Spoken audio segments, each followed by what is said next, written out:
Hello, welcome to the video notes for lesson 5.4. This is slope of a line from 2 points. So the target for this lesson is I can find the slope of a line given 2 points. Now, in the previous lesson, we talked about how you're going to get the slope of a line from a graph. This is very similar, it's just that you don't have the graph to help you with it. These notes begin on page 19 from your notes packet. So let's go ahead and get started. Again, you'll see the same example from the previous lesson and definition. Remember, slope of a line is the ratio of the vertical change, or that's also known as the change in y, to the horizontal change. So that's the change in x, or delta x. Alright, so here again we see slope, vertical change over horizontal change, or rise over run. That's what you can use if you are looking at a graph. You can go from one point to another. You only need 2 points. It can be any 2 points to go, however many you go up or down, and then how many you go over. But then at the bottom, but what if you don't have a graph? It's still pretty easy. You'll just need to know the strategy for doing this. So, how you find slope between 2 points? What is the slope of a line that passes through points 1, 2, and 3, 6? So, the best strategy is to make a mini table. Mini table. And the mini table just looks like this, a little T-chart, X and Y. And then you put your points in.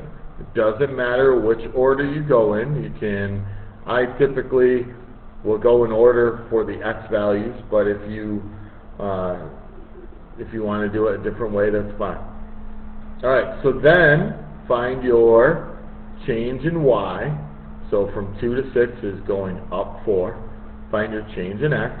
From 1 to 3 is going up 2. So do your change in Y over change in X, and you get 4 over 2, which is the same as 2 over 1, or just 2. So slope, or M, equals 2. I would accept 2 or 2 over 1. Either of those is fine. Alright, so we've got some more examples on page 20. So let's go ahead and take a look at that next page. Here is the same example we just did, but on the graph. And just to kind of confirm what we just found. So if I had the 2 points on the graph, then I would do the rise over run,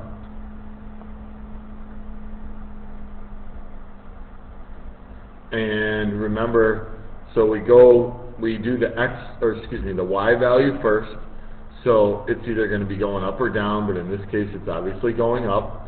It's going up 1, 2, 3, 4. Now because this scale is counting by ones, it's okay just to count how many spaces it is, and that's 4.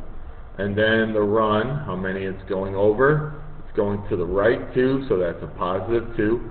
So we have positive 4, positive 2, 4 over 2, which is equal to 2 over 1, which is 2. Alright, so that confirms what we did on the other page. Alright, let's do this next example. What is the slope of the line that passes through points -1, 1, 2, and 5? Now, We know this is a line because they tell us that it's a line, okay? So, make a T-chart, X and Y. Put your points in there, -1 and 1, 2 and 5. Now, find your change in Y. From 1 to 5 is going up 4. Find your change in X. From -1 up to 2 is going up 3. So, change in Y over change in X. Now, be careful when you write this down. The biggest mistake students make here is that they don't put the numbers in the correct spot. The 4 goes on top because that's the Y value. Now, if you always set up your table the same way, like I do, I always put the Y values on the right, then you can always be sure to get this right by doing the same procedure. So I'm always going to put this number on top because my Y values are on the right side, and my X values are on the left, so that number always goes on the bottom. That's probably the best way to be sure that you get it right. Now, I would accept 4/3. I would also accept 1 and 1/3. I would not recommend turning this into a decimal because 1.3 repeating is not a good way to write your slope. Alright? It makes more sense to leave it as fraction, improper fraction, or a mixed number. Alright, so we have one more example, and then we're done with this. Pretty easy lesson, pretty simple concept. What is the slope of the line that passes through the points 3, 1 and 3, 4? Alright, so here's what we are going to do. X and Y, write our points, 3 and 1, 3 and 4. Alright, so find your change in Y. From 1 to 4 is going up 3. Find your change in X. It's going up 0 or down 0, however you want to, or excuse me, over 0. So, here's what we have. Change in Y over change in X. And when you do this, you get 3 over 0. Now, some of you might be saying, oh, well, that's just a 0 slope. That is not a 0 slope. This is something new. We have not seen this before. Now, in the previous lesson, or earlier in this topic, we've seen lines that have a 0 slope. That's when you have a 0 on top. When you have a 0 on the bottom, if you were to type this in your calculator and do 3 divided by 0, your calculator says error.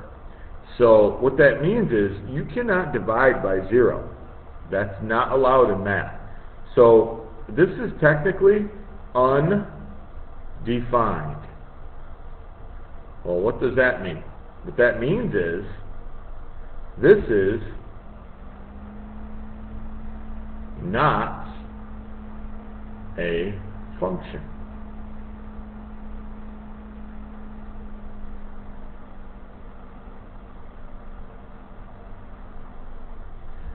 So when we have what that means, if you were looking at a graph, okay, so here's my y-axis, here's my x-axis. This is a vertical line. And remember, vertical lines don't pass the vertical line test because there's more than one point that is on that line. So this is not a function. So if you ever have, for a change of x, a 0 on the bottom, you need to remember it is undefined. There is no slope. It is not a function. Okay? Now this might be a little confusing, or probably the hardest part about this lesson. So if you're having trouble understanding it, rewatch the video, or come and see me, or ask someone for help. Good luck, and we will see you in math.